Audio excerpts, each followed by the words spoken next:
up and move things around. And Do you ever do I that? do none of that. I don't. Never edit. No. Oh, I edit some because I'm into the bigger 15. Okay, so I was there. Are we good there?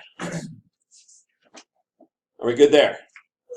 So what I'm about to do is dependent on this and also awful. Oh. What's the next one? Disk. Oh, disk. Wait. Disk. Yeah, That's a ring. That was a ring. Now we got to do a disk. Oh, disk. Oh no. Disk. Is that So they would make row? like squared plus x squared. So I've got a disk. It's a solid disk. Distance x from it. The radius of the disk is r. And then they're going to do something really disturbing. They're going to point out. Do they point it out at all? I could be wrong. Uniformly charged. Where's my hat boy? Looking for hat boy. They didn't give me hat boy. That's a little weird. Uniformly charged, symmetry, R, EQ, theta, fish head. Hold on. I need to find something. Make sure that, let's see which way they said. Right off the bat, Blaze, they said fish head is my uniform charge per unit area. Area. What the heck does that mean, Mr. Biolay?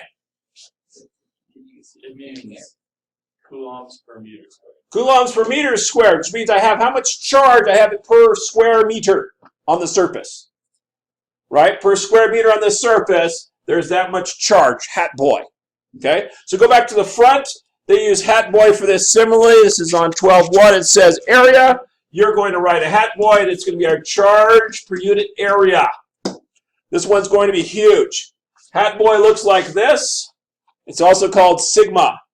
When I say sigma, you guys think this, which you should. That's a capital sigma. This is a baby sigma. We're using little letters and big Greek letters now. We're going to the well. We're running out of things. I will consistently call this hat boy because it looks like a hat on a little circle. It looks like baby walker with ass. Okay? You got it? Yeah. All right. So that's the setup on my problem. Now let's see how awful this problem could possibly be. And it's awful, and it's going to be ugly. So, Mr. Bibele, I need to figure out the charge. Now, if I've got a little piece of DQ right here, it's got a distance r from there. And a question, how are we going to do this? Don't look at the paper, man. Just think. I need some way in which to talk about this little piece here with respect to that spot there where I want to find my electric field, question mark. Well, we know it causes kq over d squared. I'll go ahead and give that to you. We'll call it r squared for our purposes. Can we ignore r? Is r shrinking and growing as I change my spot in that disk?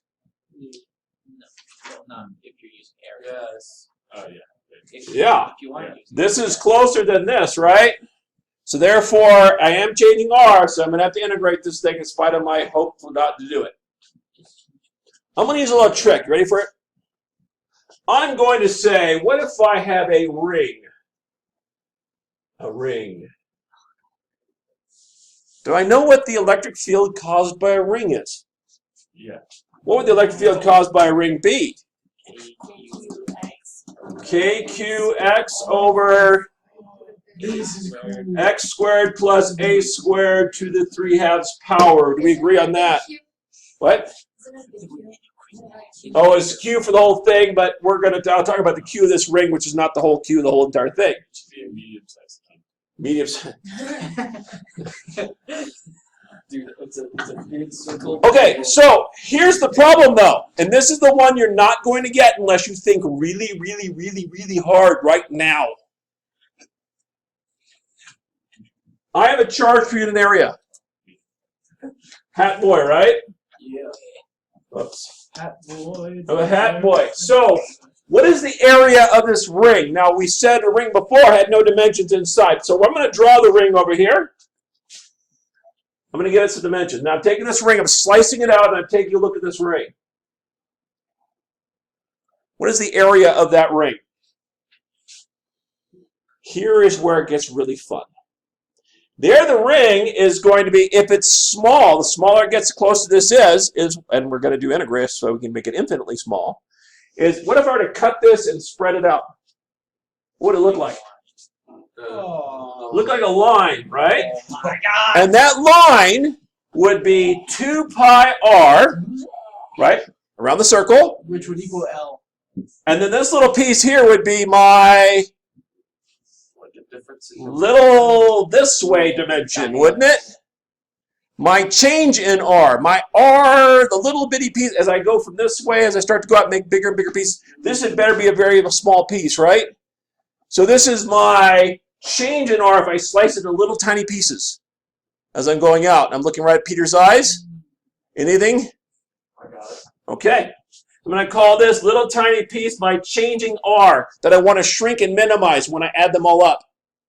And if that's my area, what would be my charge for this little piece? Peter? The same for Ron. Well, okay. I have hat boy. Hat boy is my charge for an area, right? This is my area. My area formula is now 2 pi r dr. What?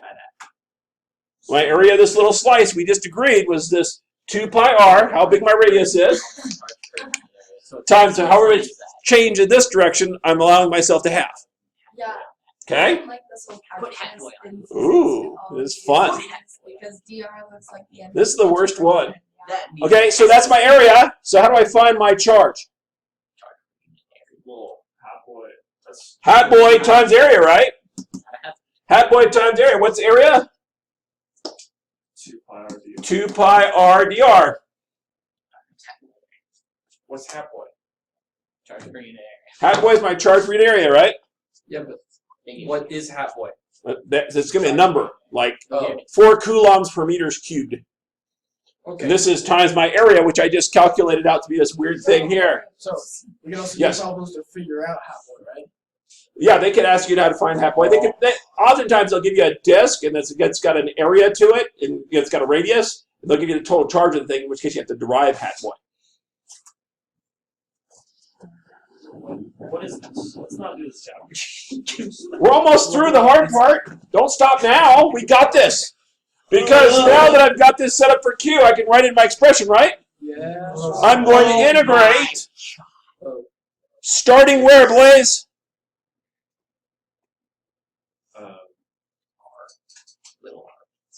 Yeah. Starting where? At the inside of the. Where's the very inside of my disk? Because I'm making bigger disks. Where am I starting? What's my smallest radius? Little r. 0. To when I get to my biggest radius, which would be R. biggest circle would be R.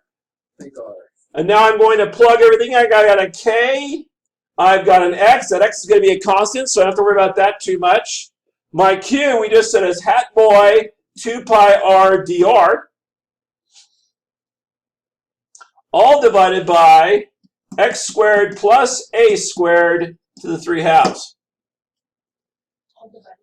Yes, I'm going to need to clean this up in a moment, but we will. We got this. Is this with respect to R? Is this With respect to r, right? As we're changing our radius this way, as we're making bigger and bigger rings. We start with a small ring, we get bigger and bigger rings, but also the distance this way is changing for each of the rings. So I have to integrate, and I'm going to. Also, I've got a variable in here I don't like. See that a there? What's that a represent from the previous one? Oh, isn't it also the R? It's also the r. It's the radius of the ring that we're talking about, right? So that's going to be r. So I can clean this up. I can integrate from 0 to r, kx hat boy 2 pi r over x squared plus r squared to the 3 halves dr. And I am ready to do some calculus on this. Wait, why does the DR just become? Why does the dr just become? Why does the DR just disappear, kind of? The dr is still here. dr. I took the dr and I wrote hat boy 2 pi r dr. Again, that's how far in this direction I'm sliding outwards. Yeah.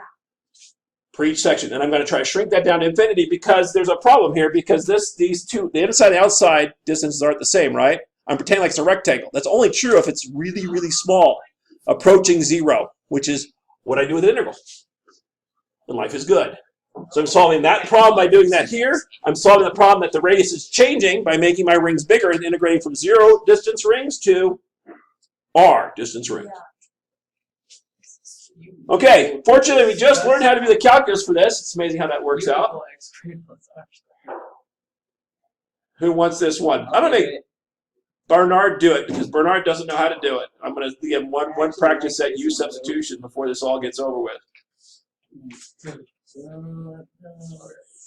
What's the ugly part, Mr. Bernard?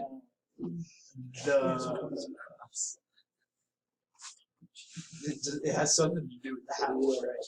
It has to do with what? Hat boy? Hat boy is a constant. Guess what I can do with hat boy? Guess what I can do with all of these pieces? Almost all of them.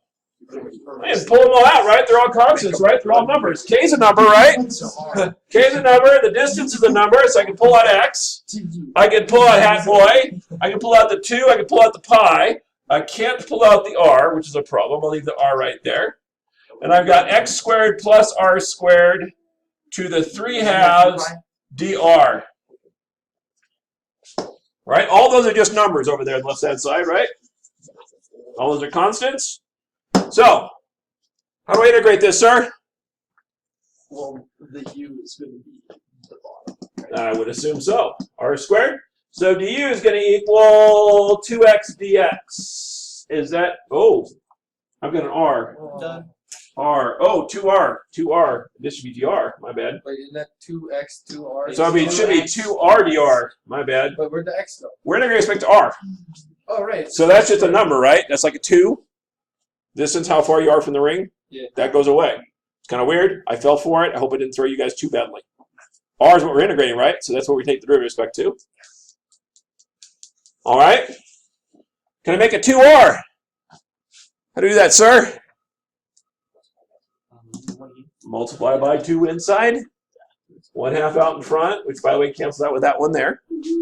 And I'm going to get kx hat boy pi integral u to the negative 3/2, bringing it up, times 2r dr, which is du.